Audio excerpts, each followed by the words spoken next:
కొత్త నాయకత్వము నిర్మితం అవ్వాలి, అప్పుడు మీరు రాజీనామా చేయాలి. ఎవరు? రాహుల్ గాంధీ గారు, లేకపోతే గాంధీల చేతిలో ఉన్నటువంటి కాంగ్రెస్ పార్టీ వేరే బీసీ బిడ్డలకు, ఎస్సీ బిడ్డలకు, వేరే బిడ్డలకు ఇవ్వాలి. పేరుకు మాత్రమే ఖర్గేని పెడతారు, చక్రం తిప్పేది మొత్తం మీరేనా. మళ్ళీ వీడికొచ్చి ఇలాంటి నీతులు సూక్తులు చెప్పాలి నాయ. ఏమని? కొత్త నాయకత్వం నిర్మితం అవ్వాలంటే ఎట్లయితే చెప్పురి. 50 ఏళ్ళు వచ్చినా నువ్వే ఇంకా ఉంటే కాంగ్రెస్ పార్టీలో యువరాజు లెక్క. నువ్వు దిగిపోయి నాకు రేపు ప్రధానమంత్రి పదవి మీద ఆశ లేదు, నాకు ఏమొద్దు, ఒక బీసీని చేస్తా లేకపోతే ఒక దళితుని చేస్తా అని చెప్పి ప్రకటించరాదు. కొత్త నాయకత్వం నిర్మితం అవుతుంది. అప్పుడు ఆడనేమో గాంధీల చేతిలో, ఈడనేమో మీరు రేవంత్ రెడ్డి గారి చేతిలో. నిన్న వచ్చి మాట్లాడారు, ప్రపంచాన్ని ప్రేమ దృక్కోణంలో చూసేలా రాజకీయాలు మారాలి. అబ్బా, ప్రేమ దృక్కోణం. తెలంగాణలో మీరు తెరిచినటువంటి మహమ్మద్ కా దుకాన్ ఎట్లా ఉన్నది, ఏ రకంగా ఉన్నది?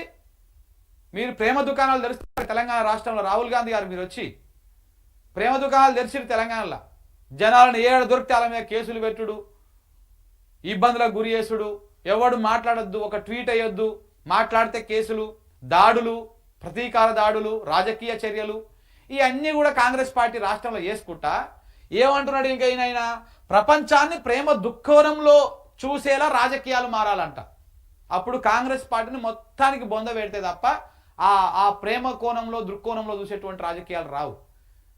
కక్షపూరిత రాజకీయాలు, కాంగ్రెస్ అంటేనే కక్షపూరిత రాజకీయాలు అనేది ఇవాళ తెలంగాణ సమాజం చూస్తూనే ఉన్నది. ఇక్కడ మీరు ఇవాళ వచ్చి వీడికొచ్చి మళ్ళా ప్రేమల గురించి, దృక్కోణాల గురించి, ప్రేమ దుకాణాల గురించి మళ్ళీ చెప్తా ఉన్నాడు రాహుల్ గాంధీ. మనం వినాలి, తెలంగాణ ప్రజలు మళ్ళీ మనం వినాలి.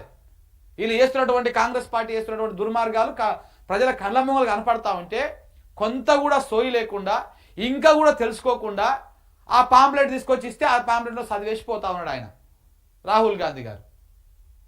ప్రతిపక్షాలకు దారులు మూసేయడంలోనే భారత్ జోడో యాత్ర చేపట్టింది. ప్రతిపక్షాలకు దారులు మూసేయడంతోనే భారత్ జోడో యాత్ర చేపట్టినంట. మరి ఇక్కడ కూడా మీరు అదే చేస్తున్నారు సార్. నువ్వు భారత్ జోడో యాత్ర చేపట్టి దేశమంతా తిరిగి అన్ని చేసి ప్రతిపక్షాల దారులు మూసేసారని మాట్లాడుతూ ఉన్నారు కదా. ఎందుకంటే కేంద్రంలో మీరు ప్రతిపక్షం కాబట్టి, రాష్ట్రంలో ఇక్కడ ఉన్నటువంటి ప్రతిపక్షాల గొంతెట్లా నొక్కుతున్నారు, ప్రజల సమస్యలు చూపిస్తున్నటువంటి డిజిటల్ మీడియా, యూట్యూబ్ ఛానళ్ళని ఏ రకంగా ఇబ్బందులకు గురి చేస్తున్నారు, ఇవన్నీ కూడా ఇక్కడ మీరు చేసేది అదే. ఒకసారి మీరు చూసుకోండి మీ గురువింద గింద కథ. రేవంత్ రెడ్డి గారి పరిపాలన ఎట్లా ఉన్నది, పోలీస్ వ్యవస్థ ఎట్లా పనిచేస్తున్నది, ఎట్లా కేసులు పెడుతున్నది, మాట్లాడుతోల మీద ఏ రకంగా అణచివేతకు గురి చేస్తున్నది, ఇవన్నీ ఒక్కసారి ఇక్కడ చూసుకోండి సార్. ఇక్కడ చూసుకుంటే మీకు అర్థమవుతుంది ఏంటిది అనేది. దేశంలో ప్రతిపక్షంలో ఉన్నారు కాబట్టి మీకు ఆ నొప్పి తెలుస్తున్నది. మరి రాష్ట్రంలో ఉన్నటువంటి అధికారంలో రాష్ట్రంలో మీరే ఉన్నారు కదా. ఇక్కడ ప్రతిపక్షాలని, ఇక్కడ ప్రజల పక్షాన మాట్లాడుతున్న వాళ్ళని ఏ రకంగా ఇబ్బందులకు గురి చేస్తారో ఆ నొప్పి కూడా మీకు తెలిస్తే బాగుంటుంది. తెలుసు మీకు, కానీ నటిస్తారు ఇక్కడికి వచ్చి. 4000 కిలోమీటర్ల పాదయాత్రలో ఎన్నో విషయాలు నేర్చుకున్నాం. ఏమి నేర్చుకున్నారు? ఈడ అధికారంలోకి వచ్చినాక ఏం చేసిరో తెలంగాణ సమాజం కూడా నేర్చుకున్నది.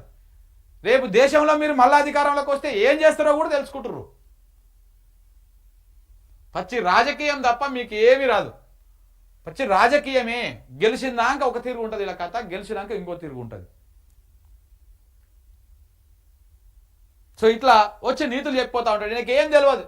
ఇక్కడ గ్రూప్ 1 వాళ్ళు ఆందోళన చేసినప్పుడు కళ్ళు కనపడలే, రాహుల్ గాంధీకి రానిక చేతులు రాలే, రానిక కాళ్ళు రాలే, ఫ్లైట్ దొరకలే. అప్పుడు గ్రూప్ 2 వాళ్ళు ఆందోళన చేస్తున్నప్పుడు, రోడ్ల మీదకి వచ్చినప్పుడు రాలే, నిరుద్యోగులు రోడ్ల మీదకి వచ్చినప్పుడు రాలే, ఎన్నడూ ఈయన తెలంగాణ వైపు చూడలే. రైతులు గోసపడుతున్నప్పుడు రాలే, 15,000 ఇస్తా అని చెప్పిపోయింది రైతు భరోసా, అవి వస్తలేవు సార్ అని చెప్పినప్పుడు ఆందోళన చేస్తుంటే రాలే. ఆడోళ్ళని ప్రతి మహిళకి 2,500 రూపాయలు ప్రతి నెలకి ఇస్తామని చెప్పేసి హామీ ఇచ్చిపోయింది ఈయననే, దాని గురించి అడుగుతుంటే రాలే. కానీ ఇప్పుడు వచ్చి మళ్ళా ఈ కార్యక్రమానికి మాత్రం వచ్చి మేము మళ్ళా ప్రేమని దుఃఖోణంలో చూడాలి, మీరు రాజకీయాలు మారాలి, మా కాంగ్రెస్ పార్టీకి ఓటేయాలి, మేము ఇలా తెలంగాణ రాష్ట్రాన్ని ఏ రకంగా అయితే శాంతం నాకించేసినాం రేపు దేశాన్ని కూడా అట్లా నాకించేస్తామని చెప్పేసి చెప్తా ఉన్నాడు మన రాహుల్ గాంధీ గారు. చెప్పేటందుకు మీకన్నా ఉండాలి, వినేటందుకు తెలంగాణ ప్రజలు మాకన్నా ఉండాలి.